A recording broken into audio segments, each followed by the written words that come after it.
Hello and welcome to this game review. We'll have a look at a few fragments from this game and hopefully learn something new. So it started as the Spanish, and this is the exchange Spanish.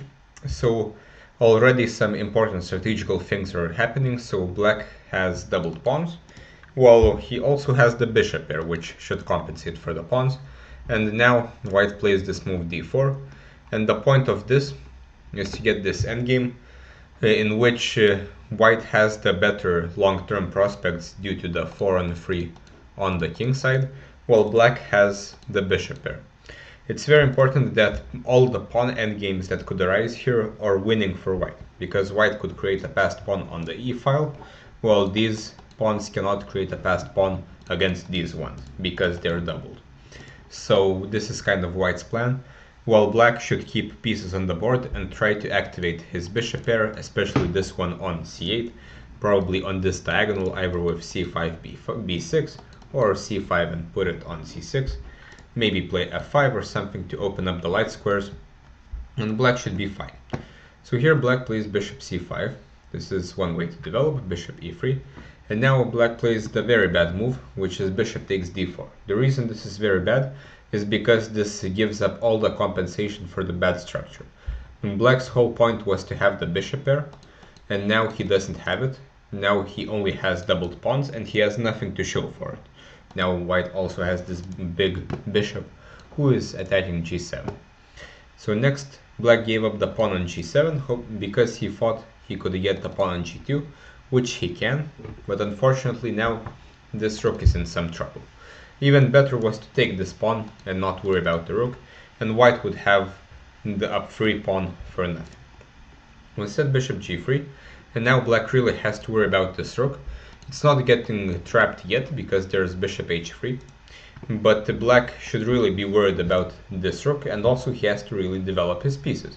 So now the best move is bishop g4 to hopefully put the bishop on f3, where there would be a threat of rook takes g3, and also to defend the rook so that the king couldn't go and take it, or the knight as well in various ways. But instead black plays this move b5, which is very hard to understand as this move doesn't do anything for black's position. Black still has an undeveloped rook and an undeveloped bishop. In the opening, even if we are kind of in an endgame, we always have to develop pieces. We cannot just play with a rook and the bishop here.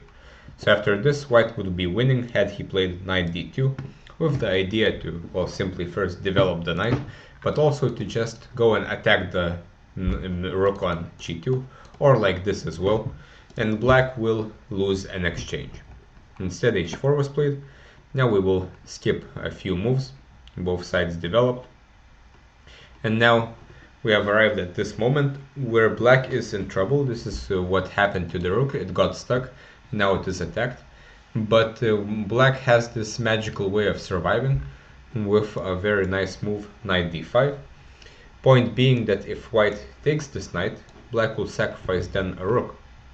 If black takes this one, if white takes this one, rook e2, king d1, and now there's a discovery with this bishop, but it's also attacked, so we go rook f2, and white has to defend his rook, and we will repeat moves, and it will be a draw.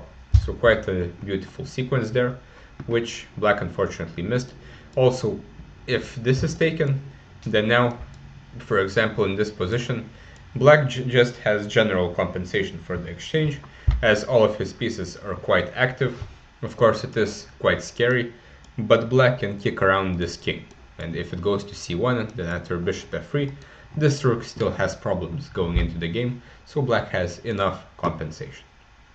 Instead, bishop e4 was played, but now after white castles, which is a very strong move, this rook will be dropped down. Instead, had white taken here, this is not as accurate because now the king will have to be in the center.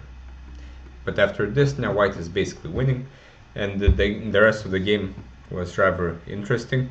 So white took this exchange, white tried to exchange rooks, black declined, which is the correct approach here. The only chance for black is to not exchange rooks. A couple of moves pass, and here, for example, black could try to improve his pieces a bit, maybe put a bishop on d5, maybe maybe go to h6 with the rook, but okay.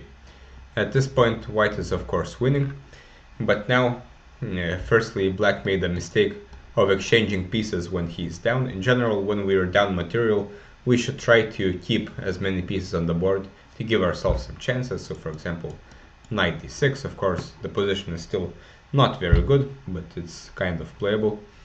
But after this, white could basically end the game by taking back with the rook, because this forces black to exchange the remaining rook, as otherwise the bishop will hang. And in this position, white should win with his eyes closed. The position is extremely easy. White can just play on the dark squares, bring the king, use the rook to take some pawns if he wants, and probably queen this, while black can't really do anything with his majority on the queen side.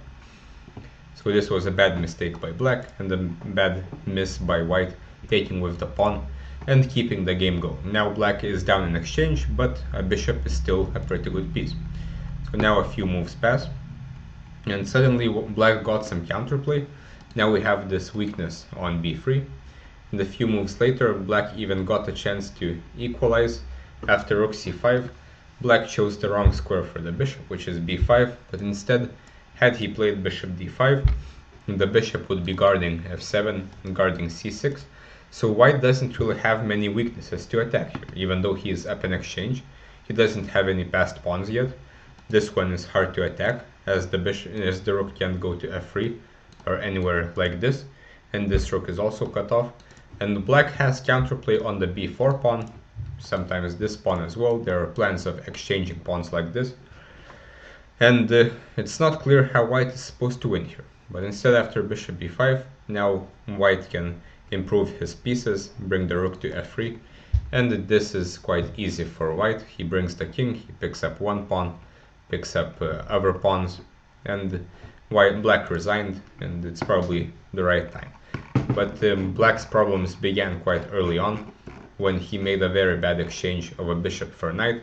In general, bishops in chess are better than knights, so if we are taking a knight with a bishop, we really have to have a very good reason for doing this. And here, there was no reason. And here, probably f6 or something, to block this bishop, put our bishop on e6.